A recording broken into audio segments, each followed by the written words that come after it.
নতুন করে মহাসড়কের প্রয়োজন নেই, নজর দিতে হবে রেলে, একনেক সভায় প্রধানমন্ত্রী।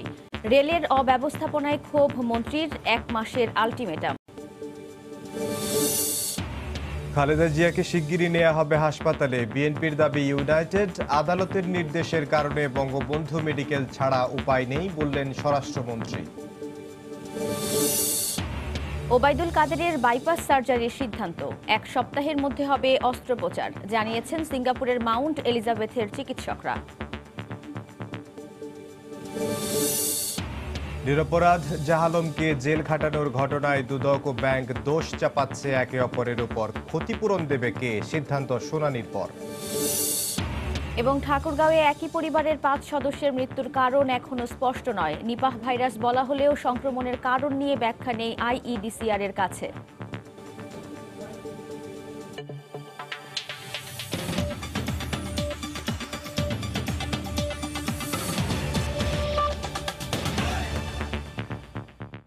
দেখছিলেন শিরোনাম, বাংলার সময় সঙ্গে আছে আমি ইমদাদুল হক এবং আমি ওয়াহিদা স্বপ্না। নতুন করে আর কোনো মহাসড়কের অনুমোদন দেবে না সরকার, বরং নজর দিতে হবে রেল ও জলপথের উন্নয়নে। সকালে জাতীয় অর্থনৈতিক পরিষদের নির্বাহী কমিটির বৈঠকে এমন নির্দেশনা দেন প্রধানমন্ত্রী শেখ হাসিনা। সভায় ঢাকা দক্ষিণ সিটি কর্পোরেশনের উন্নয়ন প্রকল্প বাস্তবায়নে ঐতিহ্য সংরক্ষণেরও নির্দেশ দেন তিনি। সভা শেষে প্রধানমন্ত্রীর নির্দেশনাগুলো তুলে ধরেন পরিকল্পনা মন্ত্রী।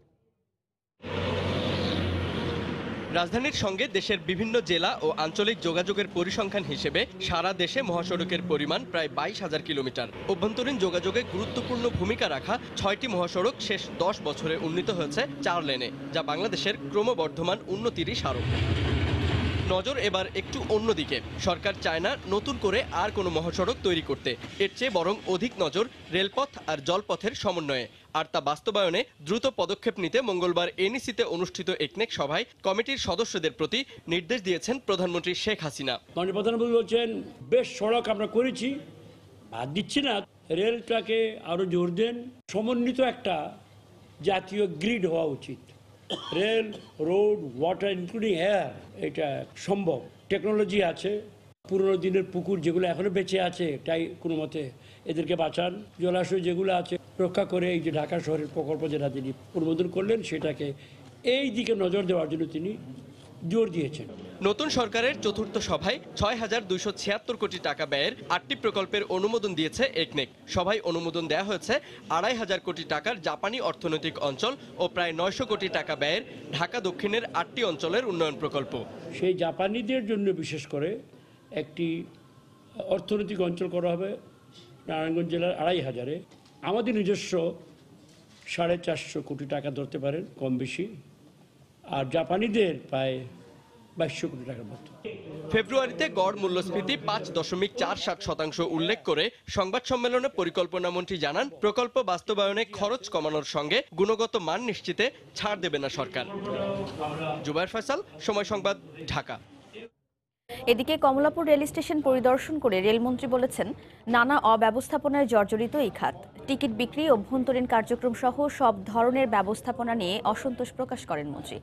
আগামী 1 মাসের মধ্যে সকল কার্যক্রমের ব্যবস্থাপনা উন্নয়নে কর্মকর্তা কর্মচারীদের হুঁশিয়ারিও দেন তিনি। এ সময় মন্ত্রী আরও বলেন, রেল বিভাগের নানা উন্নয়নে কাজ করে যাচ্ছে সরকার। নানা অব্যবস্থাপনা আর জনদুর্ভোগ সঙ্গে নিয়েই চলছে রেল। গত 8 বছরে প্রায় 65,000 কোটি টাকা বরাদ্দ থাকলেও রেলের সেবার মান পৌঁছাতে পারেনি কাঙ্ক্ষিত পর্যায়ে। টিকিট কালোবাজারি, শিডিউল বিপর্যয়, জমি দখল সহ নানা অব্যবস্থাপনায় জর্জরিত এই খাত। মঙ্গলবার সকালে কমলাপুর রেল স্টেশন পরিদর্শন শেষে রেলের অব্যবস্থাপনা নিয়ে ক্ষোভ প্রকাশ করেন মন্ত্রী।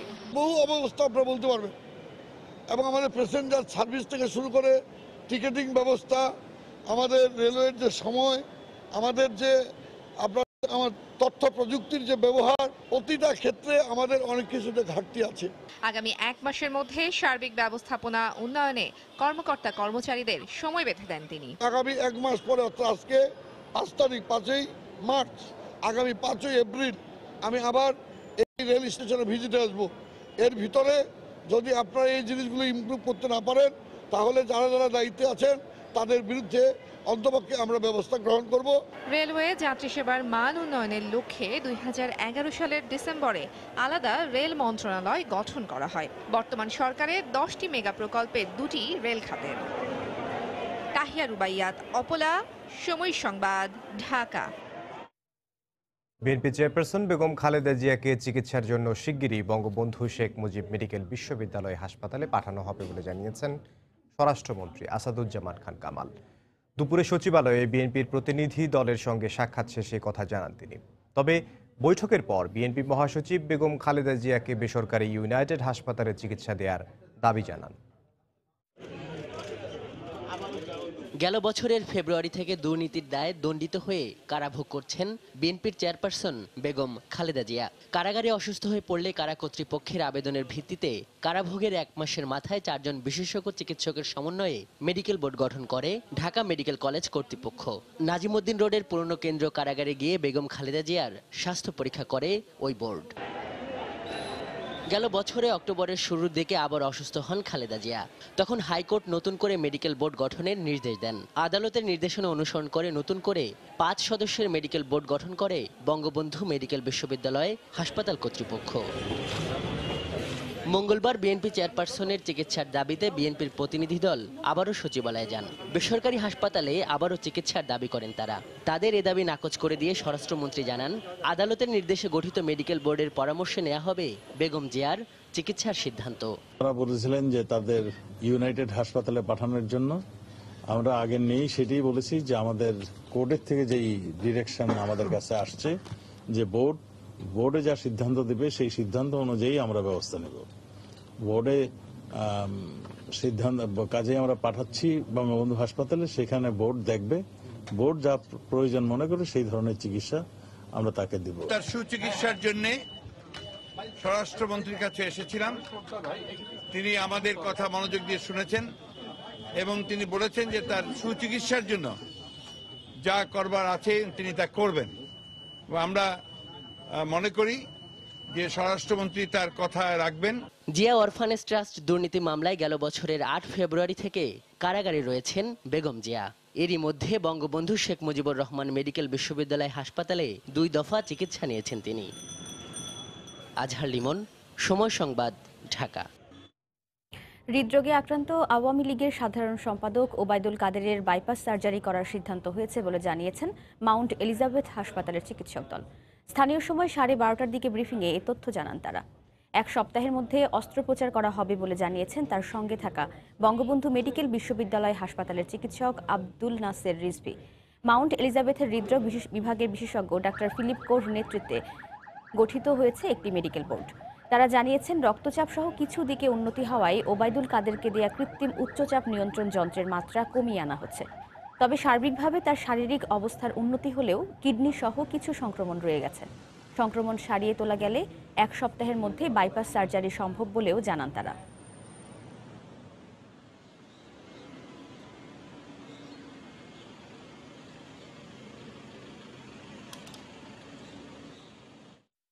এখন তার অবস্থা মোটামুটি স্টেবল আছে, কিন্তু তার কিডনিতে একটু সমস্যা আছে এবং তার কিছু ইনফেকশন আছে এবং তারা চিন্তা করছে আগামী কয়েকদিনের ভিতর এই কিডনি সমস্যা এবং ইনফেকশনটাকে কন্ট্রোল করার পরে they are thinking for the bypass surgery. এবং বর্তমানে তার অবস্থা আগে থেকে কমেই উন্নতির দিকে যাচ্ছে।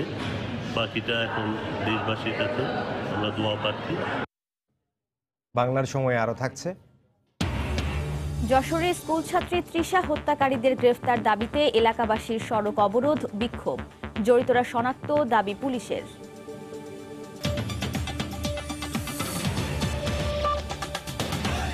বৃহস্পতিবার সকাল 11টায় শপথ নেবেন গণফোরাম থেকে নির্বাচিত সংসদ সদস্য সুলতান মাহমুদ মনসুর ও মোকাব্বির খান। জাতীয় সংসদ সচিবালয়ের পক্ষ থেকে এ তথ্য জানানো হয়। তাদের শপথ গ্রহণ অনুষ্ঠানের জন্য সব আয়োজন সম্পন্ন করেছে সংসদ সচিবালয়।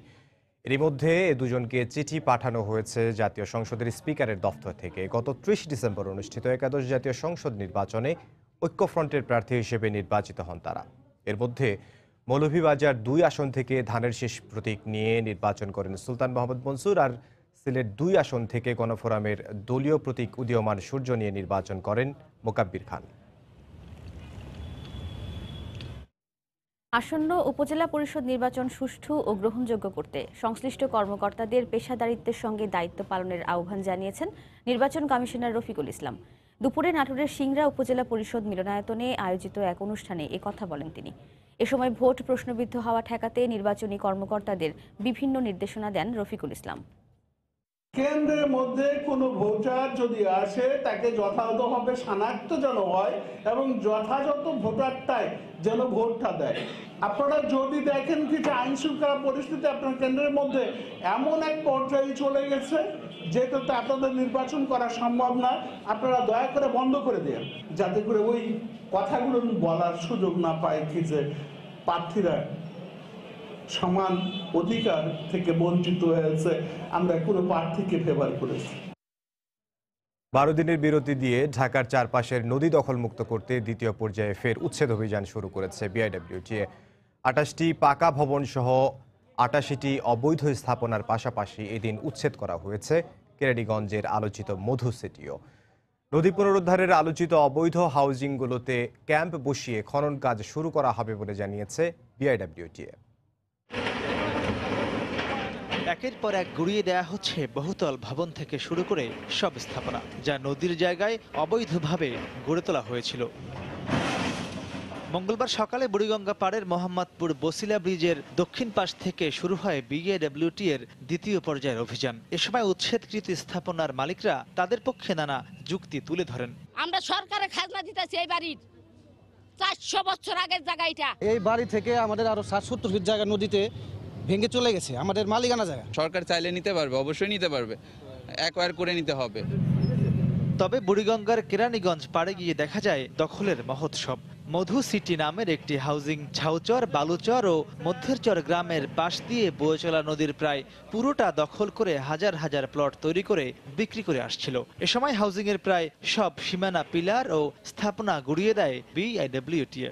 মধু সিটি নামে একটি হাউজিং আছে, যেটি পোর্ট রোলসের যে বিধান আছে সেই বিধানটা তারা মানেনি। এখানে যে ওয়াল বা অন্যান্য স্থাপনা করার উদ্যোগ আছে সেগুলো উচ্ছেদ করা হচ্ছে। উচ্ছেদের পাশাপাশি আলোচিত সকল অবৈধ হাউজিংয়ের দখল করা নদীর জায়গা খননেও শিগগিরই কাজ শুরুর কথা জানান অভিযানে নেতৃত্ব দেয়া বিআইডব্লিউটি এর কর্মকর্তা। আমিন মমিন হাউজিংয়ে কিন্তু ইতিমধ্যেই 5টি এক্সকেভেটর আমরা ভাড়া করেছি। ওখানে একটা ক্যাম্প স্থাপন করা হচ্ছে এবং এই ক্যাম্পে সার্বক্ষণিকভাবে আমরা আমাদের জনবল রেখে, আমাদের সিকিউরিটি রেখে আমরা কিন্তু আপনার এটাকে ওয়াশ আউট করে দেব। পরে আমরা কিন্তু চন্দ্রিমা হাউজিংয়ে আমরা ঢুকবো, এরপরে আপনার ঢাকা উদ্যান।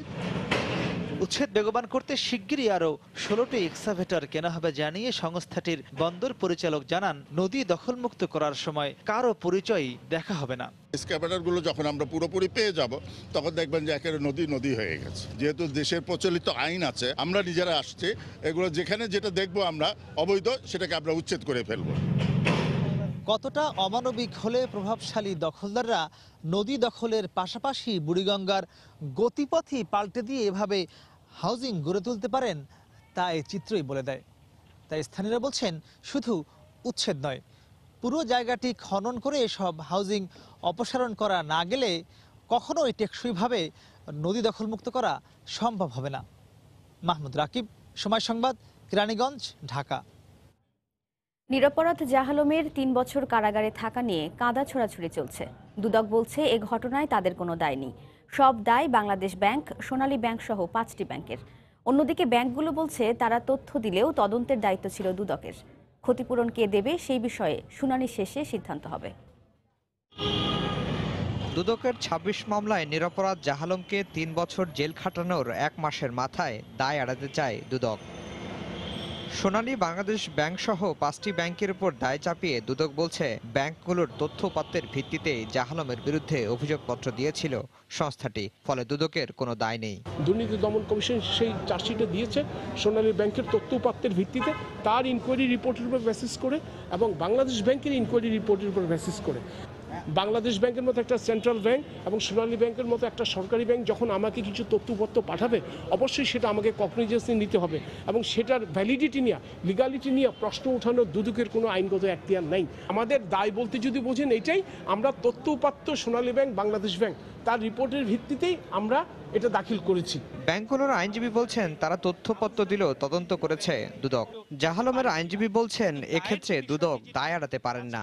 জাহালম আবু সালেক নয়, তাদের অ্যাপ্লিকেশন থেকে এটি অ্যাডমিটেড এবং ঘটনার প্রেক্ষিতে এটি বোঝা যাচ্ছে যে তারা এটি স্বীকার করে নিচ্ছেন। এখন এরকম একটি পরিস্থিতিতে শুধুমাত্র ব্যাংকের রিপোর্টের উপরে নির্ভর করে তাকে এই মামলাতে আসামি করা, এটি কতটুকু সঠিক হয়েছে সেটি আসলে আদালত দুদক কর্তৃক যে দাখিলকৃত প্রতিবেদন আছে সেটি বিবেচনা করে দেখে তারপরে সিদ্ধান্ত প্রদান করতে পারবেন। তবে দুদক নাকি ব্যাংক দায়ী সে বিষয়টি নির্ধারণ করবেন উচ্চ আদালত। ক্ষতিপূরণের বিষয়টিও নির্ধারণ হবে আদালতে। হাইকোর্টের নির্দেশে গত 4 ফেব্রুয়ারি কারামুক্ত হন নিরপরাধ জাহালম। তার বিরুদ্ধে হওয়া সব মামলা বাতিলেরও উদ্যোগ নেয় দুদক। আফজাল হোসেন, সময় সংবাদ, ঢাকা। ঠাকুরগাঁওয়ের বালিয়াডাঙ্গিতে একই পরিবারের 5 সদস্যের মৃত্যুর কারণ এখনও স্পষ্ট হয়নি।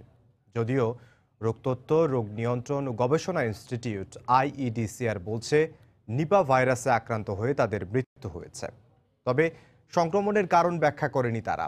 জেলার স্বাস্থ্য বিভাগও স্বীকার করেছে নিপা ভাইরাসের সংক্রমণের কারণ নিয়ে তাদের কাছে কোনো স্পষ্ট ধারণা নেই।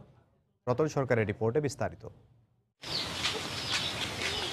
15 দিনে অজানা রোগে একই পরিবারের 5 সদস্যের মৃত্যু আতঙ্ক সৃষ্টি করে বালিয়াডাঙ্গি উপজেলার সীমান্ত গ্রাম মরিচপাড়া সহ পুরো অঞ্চলে। জেলা স্বাস্থ্য বিভাগ গ্রামবাসীকে সচেতন করতে সার্বক্ষণিক মেডিকেল টিম পাঠায় ওই গ্রামে। কিন্তু টিম লিডার স্বাস্থ্য পরিদর্শক মিজানুর রহমানের কথাতেই তন্ত্রমন্ত্র আর ভূত প্রেতের বিশ্বাস।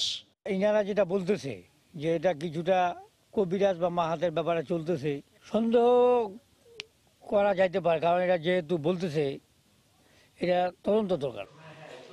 25 ফেব্রুয়ারি থেকে 1 মার্চ পর্যন্ত ঘটনাস্থল সহ বিভিন্ন স্থান পরিদর্শন ও নমুনা সংগ্রহ করে রোগতত্ত্ব, রোগ নিয়ন্ত্রণ ও গবেষণা ইনস্টিটিউট IEDCR এর 9 সদস্যের দল। রোববার রাতে সংস্থাটি প্রেস রিলিজের মাধ্যমে জানায় মৃত 5 জনের মধ্যে 1 জনের শরীরে নিপা ভাইরাসের অস্তিত্ব পাওয়া গেছে। তবে কিভাবে হয়েছে সেটা জানানো হয়নি। বলা হয়েছে অসুস্থ রোগীদের কারো শরীরে নিপা ভাইরাস পাওয়া যায়নি। এই ভাইরাস বাদুর ও খেজুর রসের মাধ্যমে সবচেয়ে বেশি সংক্রমিত হয়, তাই কাঁচা রস পান না করার প্রচারণাই চালানো হয়। ঠাকুরগাঁয়ের সিভিল সার্জন সোমবার ব্রিফিং করলেও পরিষ্কার কোনো ধারণা দিতে পারেনি রোগ নিয়ে। স্বাস্থ্য পরিচালকের মতে বড়ই থেকেও এর সংক্রমণ হতে পারে। আসলে আমরা নিজেরাও অনেক ক্ষেত্রে জানতাম না যে নিপা ভাইরাস সঠিক কিভাবে ছড়ায় বা লক্ষণগুলো। এখানে বলা আছে যে লক্ষণ নাও থাকতে পারে, সেই ক্ষেত্রে আমরা সন্দেহ করলে বা হিস্ট্রি থাকলে তাকে সরকারি হাসপাতালে প্রেরণ করতে হবে। বড়াই যদি সেই ফলমূলও যদি বাদুর খেয়ে থাকে, সেই বড়াইয়ের খাওয়ার কারণেও এটা হতে পারে। তা আমরা সাধারণত এই দুটো সন্দেহ করছি যে খেজুরের রস থেকে অথবা বড়াই থেকে এটা হতে পারে। এই রোগে উচ্চ মৃত্যু হারের কথা জানিয়ে রংপুর মেডিকেলের পরিচালক এর চিকিৎসা ক্ষেত্রে চরম দৈন্যের কথা জানালেন। যেহেতু ডেডলি ভাইরাস এরকমগুলো ঘটে যায়, হসপিটালগুলো শুধু এই নিপা ভাইরাস না, যে কোনো ডিজাস্টারের জন্য হসপিটালের প্রিপারেডনেসটা এখন পর্যন্ত আমাদের ভাবতে হবে। 2011 সালে প্রথম উত্তরের লালমনিরহাটে নিপা ভাইরাসের প্রাদুর্ভাব দেখা দেয়। এতে 24 জন আক্রান্ত হয়ে 18 জন এবং পরের বছর জয়পুরহাটে 12 জন আক্রান্ত হয়ে 7 জন মারা যায়। লালমনিরহাট, নীলফামারী, বগুড়া, গাইবান্ধা সহ বিভিন্ন জেলায় 2-3 জন করে মারা গেলেও তথ্য নেই স্বাস্থ্য বিভাগের কাছে। রতন সরকার, সময় সংবাদ, রংপুর। উত্তরাঞ্চলে নিপা ভাইরাসের প্রাদুর্ভাব, রোগ নির্ণয় ও চিকিৎসা ব্যবস্থাপনা নিয়ে আলোচনার জন্য রংপুর থেকে যোগ দিচ্ছেন রিপোর্টার রতন সরকার।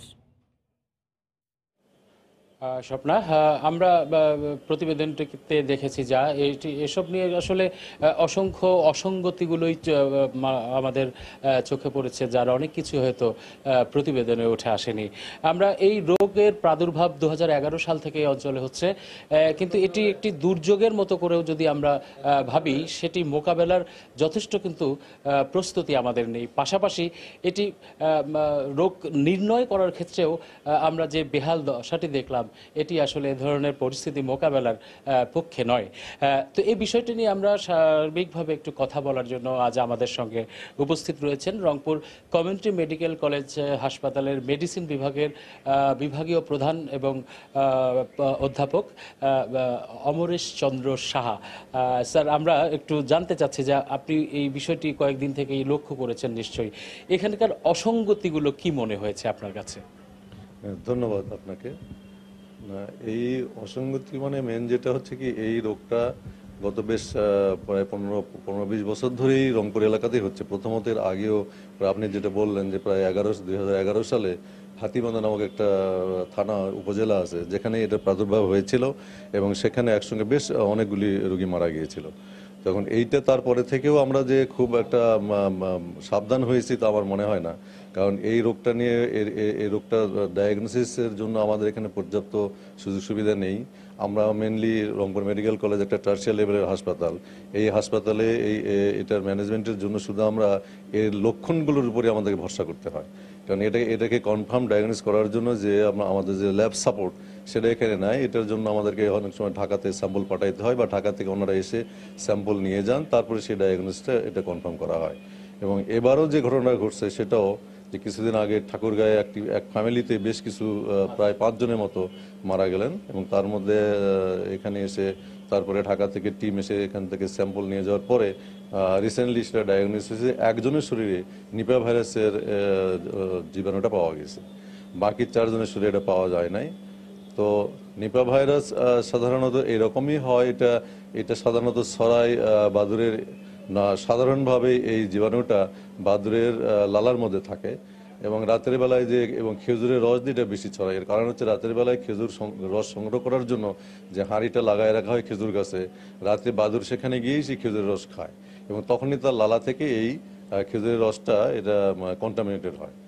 স্যার, এখানেও একটু ব্যাপার আছে যে টিমটি আসলে তারা অনুসন্ধানের জন্য এসেছিলেন, তারা কিন্তু ওই গ্রামে কোনো খেজুরের খেজুরের গাছই পাননি। পাশাপাশি ওই মারা যাওয়া বা আক্রান্ত যারা এরা কেউ খেজুরের রস পান করেছে এমন কিন্তু তাদের অনুসন্ধানে উঠে আসেনি। তবে সেখানে সিভিল সার্জন বলেছেন যে এটি বড়ইয়ের মাধ্যমেও সংক্রমিত হতে পারে এবং ওই বাড়ির উপরেই কিন্তু একটি বড়ই গাছ ছিল। তো আমাদের প্রচারণাটা কিন্তু শুধুমাত্র খেজুরের রস, বাদুড় এইসব নিয়েই থাকে, কিন্তু অন্যান্য ভাবেও যে এটি ছড়াতে পারে এই বিষয়টি কিন্তু আলোচনায় আসে না। আপনি ঠিকই বলেছেন যে এটা সাধারণত বেশিরভাগ ক্ষেত্রে যখন এর আগে হয়েছিল 2011 সালে ওটা কিন্তু খেজুরের রস দিয়ে ছড়াইছিল। এবারে কিন্তু যে টিমটা এসেছিলেন বা ওখানে অনুসন্ধানে দেখা গিয়েছে ওই যে রোগী প্রথমে আক্রান্ত হন ওনার খেজুরের রস খাওয়ার কোনো ইতিহাস নাই। কাজে এবার আমার মনে হচ্ছে অল্টারনেটিভ কোনো পথ মানেই হচ্ছে যে বাদুড় যে শুধু খেজুরের রসই খায় তা তো না, বাদুড় তো ফলও খায়। কাজে এখন এই মুহূর্তে আমাদের দেশে প্রচুর কুল গাছে প্রচুর কুল আছে, কুলগুলো খায় তারা। এছাড়া অন্যান্য ফল যেগুলো আছে সেগুলো তারা খেতে পারে এবং খাওয়ার সময় তাদের লালাটা সে ফলের সঙ্গে লেগে যায়। সুতরাং ওই যে মানে কিছুটা পার্শিয়ালি খাওয়া অর্থাৎ আংশিকভাবে খাওয়া এই সমস্ত ফল যেগুলো বাদুড়ে খেয়েছে ধরে নেওয়া যায়, সেই ফলগুলো যদি কেউ খেয়ে ফেলে, গ্রাম অঞ্চলে কিন্তু এটা এত বিচার আচার করে না, যারা আছে তারা একটা ফল পরে আছে পেলে আর খেয়ে নিল আর কি। তো জাস্ট এটার সঙ্গে হয়তো ছড়ানো এই সম্ভাবনাটাকে উড়িয়ে দেওয়া যায় না। আরেকটা বিষয় স্যার জানতে চাই যে মানে আসলে একজনের দেহে নিপা ভাইরাস পাওয়া গেল, তারপরে কি আমরা কিভাবে ধরে নেব যে আসলে এই নিপা ভাইরাসের মাধ্যমে কি বাকি মৃত্যুগুলো হয়েছিল? পাশাপাশি মেডিকেলের যে একটি বিষয় লাগে যে মানে আইসোলেটেড একটি এলাকা লাগে সেটি নাই, যার কারণে চিকিৎসা সেবার ক্ষেত্রেও তো কিছু সমস্যা হচ্ছে। হ্যাঁ, এটা আপনি ঠিকই বলেছেন যে এবারে ঘটনায় প্রথম যিনি ভর্তি হন বা মারা যান ওনার শরীর থেকে নিপা ভাইরাসটা পাওয়া গিয়েছে, কিন্তু বাকিগুলো শরীরে এটা পাওয়া যায়নি। তবুও এটা আমার ধারণা যে এটা নিপা ভাইরাসই হবে, কারণ এই নিপা ভাইরাস রোগে যেগুলো রোগী মারা যায় এগুলো ক্লাস্টার বলা হয়। ক্লাস্টার মানে একই ফ্যামিলিতে যারা বা পাশাপাশি থাকে বা এক জায়গাতে যদি তারা অনেক লোক থাকে তাদের মধ্যে যদি একজন আক্রান্ত হয় এবং ওই রোগীর যারা সেবা যত্ন করে রোগীর পাশাপাশি তারাই কিন্তু বেশিরভাগ আক্রান্ত হয় এবং মারা যায়। সেই হিসাবে বাকিদের শরীরে এটা নিপা ভাইরাস পাওয়া না গেলেও যেহেতু অন্য কোনো আর কারণ পাওয়া যাচ্ছে না, কারণ এটাই ধারণা, এটাই স্পষ্ট যে সম্ভবত তারাও একই। আপনাকে অসংখ্য ধন্যবাদ, আপনি অনেক মূল্যবান সময় আমাদের জন্য দিয়েছেন। আমরা আসলে এই আলোচনা থেকে যতটুকু জানতে পেরেছি যে আসলে শেষ পর্যন্ত সব বিষয়গুলো আসলে ধারণা নির্ভর করে চিকিৎসা এবং সব রকমের মন্তব্যগুলো করে বিষয়টি সামনে আনা হয়েছে। তো এই ছিল নিপা ভাইরাসের সংক্রমণ নিয়ে আমার কাছে সর্বশেষ। ফিরছি স্টুডিওতে। স্বপ্না, আপনার কাছে। উত্তরাঞ্চলে নিপা ভাইরাসের প্রাদুর্ভাব, রোগ নির্ণয় ও চিকিৎসা ব্যবস্থাপনার নানা দিক নিয়ে আলোচনার জন্য রংপুর থেকে আমাদের সঙ্গে একজন আলোচককে সঙ্গে নিয়ে যুক্ত হয়েছে রিপোর্টার রতন সরকার। বাংলার সময় আরও থাকছে। নিষেধাজ্ঞা উপেক্ষা করে মাছ শিকারে নেমেছেন শরীয়তপুরের জেলেরা, সরকারি সহায়তা না পাওয়ার অভিযোগ।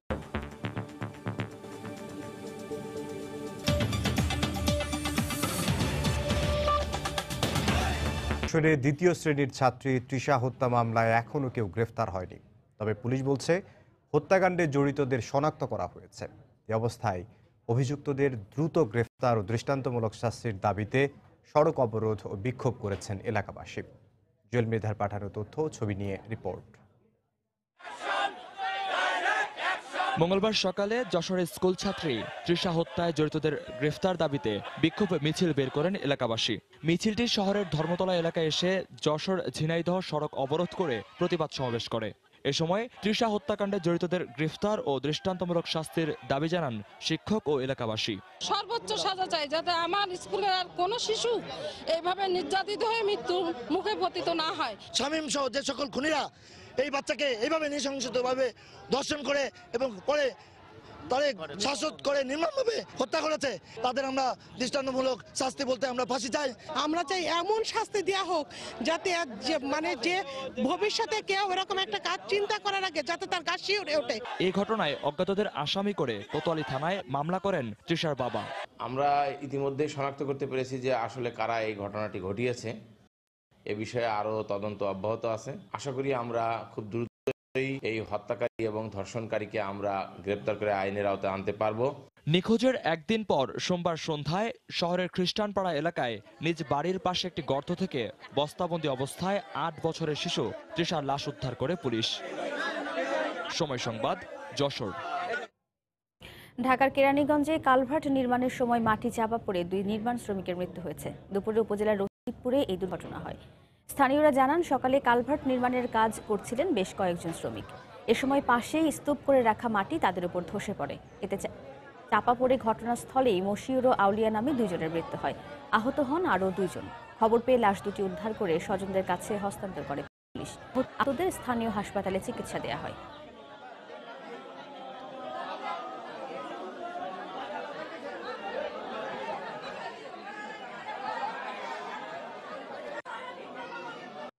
সরকারি নিষেধাজ্ঞা উপেক্ষা করে শরীয়তপুরের নদীতে মাছ ধরছেন জেলেরা।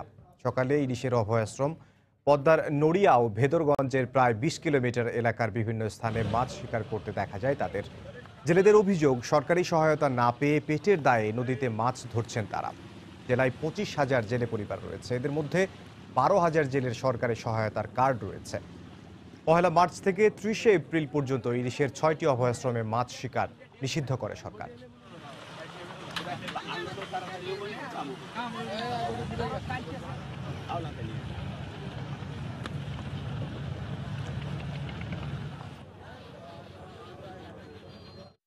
পলায়নের বাদ দিতেই না, পলায়ন কাটা করে এই দান্দায় আমরা নদীতে নামা ঝুঁকি নিয়ে এখন তো নদীতে আমরা মাছ ধরি। এই মৎস্য বিষয়ে আমার লাইসেন্স কার্ড আছে, তার বাদে আমার চাল পাই না। আমরা সাহায্য সহযোগিতা চাই যাতে আমাদের বাগিচাগুলো আমরা সুন্দর মতো চলতে পারি। শুরুতে 2-1 দিন জেলেরা কিন্তু নামে নাই, তখন প্রশাসন জোরদার ছিল। এখন প্রশাসন জোরদার না থাকার কারণে জেলেরা কিন্তু মাছ ধরতেছে। এদিকে চাঁদপুরে বিপুল পরিমাণ জাটকা পাচারের অভিযোগে 2 জনকে কারাগারে পাঠিয়েছেন আদালত।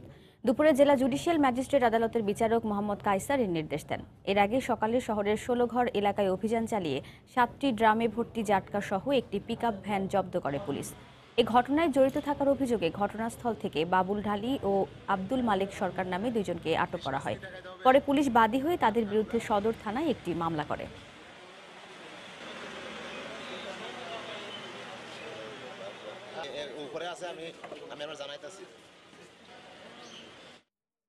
শুটকি তৈরিতে ব্যস্ত কুয়াকাটার কলাপাড়া সহ উপকূলের শুটকি পল্লীগুলো। রাসায়নিক মুক্ত হওয়ায় দেশ বিদেশেও রয়েছে শুটকির চাহিদা, কিন্তু প্রক্রিয়াজাত করার জন্য স্থায়ী জায়গা নেই ব্যবসায়ীদের। পাশাপাশি মাছের দাম বাড়ায় আশানুরূপ দর না পাওয়ার অভিযোগ রয়েছে। পটুয়াখালী প্রতিনিধি মোহাম্মদ মনির হোসেন বাদরের তথ্য ও সুজন দামের ছবি নিয়ে রিপোর্ট। দেশের অন্যতম শুটকি উৎপাদন কেন্দ্র সমুদ্র সৈকত কুয়াকাটা। সৈকতের জিরো পয়েন্ট থেকে প্রায় 5 কিলোমিটার পশ্চিমে বিস্তীর্ণ এলাকা জুড়ে শুটকি প্রক্রিয়াজাত করা হয়। জেলেরা সমুদ্র থেকে 20 থেকে 22 প্রজাতির মাছ আহরণ করে পানিতে পরিষ্কার করে কিছুটা লবণ মাখিয়ে ফরমালিন ও রাসায়নিক পদার্থের প্রয়োগ ছাড়াই রোদে শুকিয়ে প্রস্তুত করেন শুটকি। এখানকার উৎপাদিত শুটকি দেশ বিদেশ থেকে আসা পর্যটকদের নজর কাড়ে। ভালো এবং কেমিক্যাল মুক্ত শুটকি পাওয়া যায় এখানে এবং খুবই মানসম্মত। সব ধরনের শুটকি পাওয়া যায় আর দামও ক্রয় ক্ষমতার মধ্যে। শুটকি খুব চাহিদা, এটা মানসম্মত, শুকানো হয়, এটা ধুইয়া কোনো কেমিক্যাল ব্যবহার করা হয় না। তবে শুটকি প্রক্রিয়াজাতের জন্য স্থায়ী কোনো স্থান না থাকায় সমুদ্রের পাড়ে গড়ে উঠেছে শুটকি পল্লী। এতে জলদস্যুদের উপদ্রবে মাছের যোগান কমে যাওয়া ও মাছের দাম বৃদ্ধির কারণে সঠিক বাজার দর পাচ্ছেন না শুটকি ব্যবসায়ীরা। ফলে দিন দিন কমছে শুটকি পল্লীর সংখ্যা। আগে কুয়াকাটায় 10 থেকে 12টি শুটকি পল্লী থাকলেও এখন আছে মাত্র 3টি। শুটকি পল্লীগুলো বাঁচাতে সরকারের হস্তক্ষেপ কামনা করেছেন জেলে ও ব্যবসায়ীরা। বর্তমানে যে মাছটা কেনা লাগতে আছে এটা মনে করেন অনেক বেশি টাকা দাম পড়তেছে আগের চাইতে, আর বিনিময়ে মনে করেন একদম সীমিত ব্যবসা হইতে আছে। জেলেদারা ধরতে পারতেছে না, জেলেদেরকে ধরতে গেলে এদের আপনার জলদস্যুর কারণে এরা অনেক মাছ ধরতে গেলে দরিয়া আটকাই নিয়ে সুন্দরবনে রাখিয়ে দেয়। অবশ্য শুটকি প্রক্রিয়াজাতের সমস্যাগুলো স্থায়ীভাবে সমাধানের কথা জানালেন মৎস্য কর্মকর্তা। এই বিষয়ে স্থায়ী সমাধানের জন্য জেলা প্রশাসক মহোদয়, এখানে মেয়র আছে, তাদের সাথে আমি আলাপ করে সমাধানের চেষ্টা করব। কলাপাড়া উপজেলার 8টি শুটকি পল্লীতে গত বছর প্রায় 200 মেট্রিক টন শুটকি উৎপাদিত হয়। আর শুটকি ব্যবসার সঙ্গে জড়িত রয়েছেন 500 পরিবারের প্রায় 2000 মানুষ। সময় সংবাদ, পটুয়াখালী। পশ্চিমা লঘুচাপের প্রভাবে রাজধানী সহ দেশের বিভিন্ন স্থানে ঝোড়ো হাওয়া সহ বৃষ্টি হয়েছে। এতে বিপাকে পড়েন সাধারণ মানুষ। ঝালকাঠিতে আমের মুকুলের ব্যাপক ক্ষতি হয়েছে। আগামীকাল পর্যন্ত বৃষ্টিপাত অব্যাহত থাকতে পারে বলে জানিয়েছে আবহাওয়া অফিস। চট্টগ্রাম উপকূলীয় নদী বন্দরগুলোকে 2 নম্বর সতর্ক সংকেত দেখিয়ে যেতে বলা হয়েছে। ব্যুরো রিপোর্টার ও জেলা প্রতিনিধিদের পাঠানো তথ্য ও ছবি নিয়ে রিপোর্ট। লঘুচাপের প্রভাবে মঙ্গলবার সকাল থেকে দক্ষিণের জেলা বরগুনায় মুষলধারে বৃষ্টি হয়। এতে বেশি দুর্ভোগে পড়েন শিক্ষার্থী সহ খেটে খাওয়া মানুষজন। বৃষ্টির কারণে ফসলের ব্যাপক ক্ষতির আশঙ্কায় রয়েছেন কৃষকরা। ভোর থেকে ঝালকাঠির বিভিন্ন এলাকায় থেমে থেমে বৃষ্টি হয়। গুঁড়ি গুঁড়ি ও মাঝারি বৃষ্টির সঙ্গে ছিল দমকা হাওয়া। বৃষ্টিতে জমির ফসল সহ আমের মুকুলের ব্যাপক ক্ষতি হয়েছে। দক্ষিণের আরেক জেলা বরিশালেও গুঁড়ি বৃষ্টি হয়েছে। কয়েক ঘন্টার বৃষ্টিতে নগরীর বিভিন্ন এলাকায় সৃষ্টি হয় জলাবদ্ধতা। এতে দুর্ভোগে পড়েন সাধারণ মানুষ। সকালে কাজে যেতে না পারায় চরম বিপাকে পড়েছেন শ্রমজীবী মানুষেরা। শীত তো শেষ হয় নাই, বৃষ্টি হইতেছে, তো শীতের পরিমাণটা আরো বেশি। বৃষ্টি হওয়ার কারণে আমাদের কলেজে আসা যাওয়া অনেক সমস্যা হচ্ছে, চলাফেরা কষ্ট হইতেছে, বিভিন্ন কাজকর্ম করতে কষ্ট হইতেছে। গত 24 ঘন্টায় সবচেয়ে বেশি হয়েছে ময়মনসিংহে 33 মিলিমিটার। পশ্চিমা লঘুচাপের কারণে বুধবারও দেশের বিভিন্ন স্থানে থেমে থেমে বৃষ্টি হতে পারে বলে পূর্বাভাস দিয়েছে আবহাওয়া অধিদপ্তর। বিশেষ করে খুলনা, বরিশাল, চট্টগ্রাম, সিলেট এই অঞ্চলে অনেক জায়গায় বৃষ্টি হবে, আর বাদবাকি ঢাকা সহ উত্তর অঞ্চলে বৃষ্টিটা কম হবে। আর 24 ঘন্টা পূর্বাভাসে বলা হবে যেটা খুলনা, বরিশাল, চট্টগ্রাম এবং সিলেট এই অঞ্চলে বৃষ্টিটা বেশি থাকবে এবং বাদবাকি অঞ্চলে বৃষ্টিটা কম থাকবে। আমরা আশা করছি আগামীকালের পরে বৃষ্টিটা কমে যাবে। এদিকে মার্চের শেষের দিকে সিলেটে বন্যার আশঙ্কা জানিয়ে এপ্রিলে স্বাভাবিকের থেকে বেশি বৃষ্টিপাত ও বঙ্গোপসাগরে নিম্নচাপ সৃষ্টি হয়ে ঘূর্ণিঝড়ে রূপ নিতে পারে বলে জানায় আবহাওয়া অফিস। রাউজে জাবিদ ঐশী, সময় সংবাদ। সৌদি আরবের মদিনায় ওমরা হজ পালন করতে গিয়ে সড়ক দুর্ঘটনায় নিহত চাচা ভাতিজার গ্রামের বাড়ি নরসিংদীতে শোকের মাতম। স্বজনরা জানান, গত 22 ফেব্রুয়ারি পবিত্র ওমরা পালনের জন্য সৌদি আরবে যান নরসিংদীর পৌর শহরের নাজিমুদ্দিন ও তার ভাতিজা জয়নাল আবেদিন। সোমবার সন্ধ্যায় ওমরা শেষে মদিনার জিনের পাহাড় দেখতে যান তারা। এ সময় সড়কের পাশে দাঁড়িয়ে থাকা অবস্থায় পেছন থেকে দ্রুতগামী একটি প্রাইভেট কার তাদের ধাক্কা দেয়। এতে ঘটনাস্থলেই মারা যান তারা। নিহতদের লাশ মদিনার একটি সরকারি হাসপাতালে রাখা হয়েছে।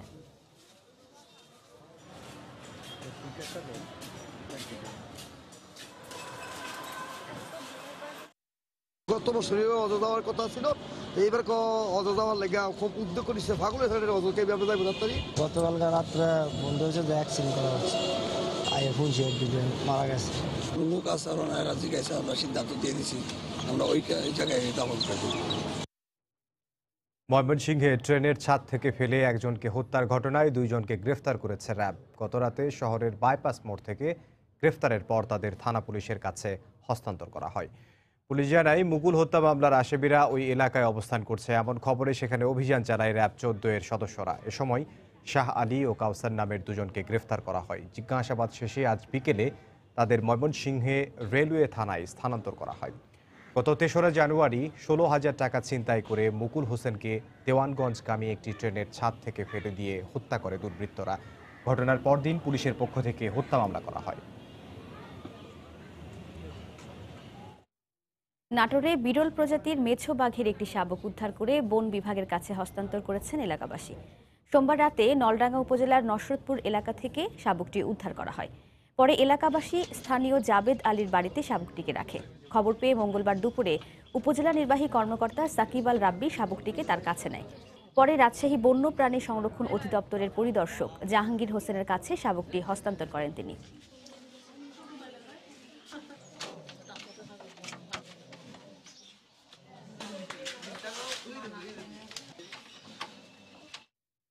কুমিল্লায় মাদক দ্রব্য তৈরি কারখানার সন্ধান পেয়েছে র্যাব। মাদক তৈরির সরঞ্জাম সহ কারখানার মালিককে আটক করা হয়েছে। সকালে র্যাব 11 এর কার্যালয়ে এক সংবাদ সম্মেলনে তথ্য জানান ভারপ্রাপ্ত কোম্পানি কমান্ডার শেখ বিল্লাল হোসেন। এ সময় তিনি জানান, সোমবার মধ্যরাতে 14 গ্রামের পাদুয়া এলাকার ফরাইজি ডেইরি অ্যান্ড পোল্ট্রি খামারের মাদকদ্রব্য তৈরি করা হয় এমন তথ্যের ভিত্তিতে অভিযান চালানো হয়। খামারের পরিত্যক্ত ঘরে তল্লাশি চালিয়ে চিনির সিরাপ, রং, স্পিরিট, বোতল ও লেভেল সহ মাদক দ্রব্য তৈরির সরঞ্জাম উদ্ধার করা হয়। এ সময় মাদক ব্যবসায়ী শামীমকে আটক করা হয়।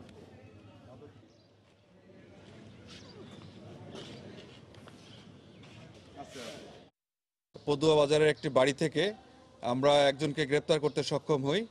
তার বাড়ি থেকে আমরা মাদক তৈরির বিভিন্ন সরঞ্জামাদি যেমন বোতল, স্যাকারিন, কালার, ফ্লেভার এগুলো উদ্ধার করি। সে স্থানীয়ভাবে এই নিজে মাদক তৈরি করে স্থানীয় বাজারে এটা বিক্রি করে, বিভিন্ন মাদক সেবীদের কাছে এটা বিক্রি করে থাকে। তার বিরুদ্ধে 14 গ্রাম থানায় একটি মামলা করার কার্যক্রম প্রক্রিয়াধীন।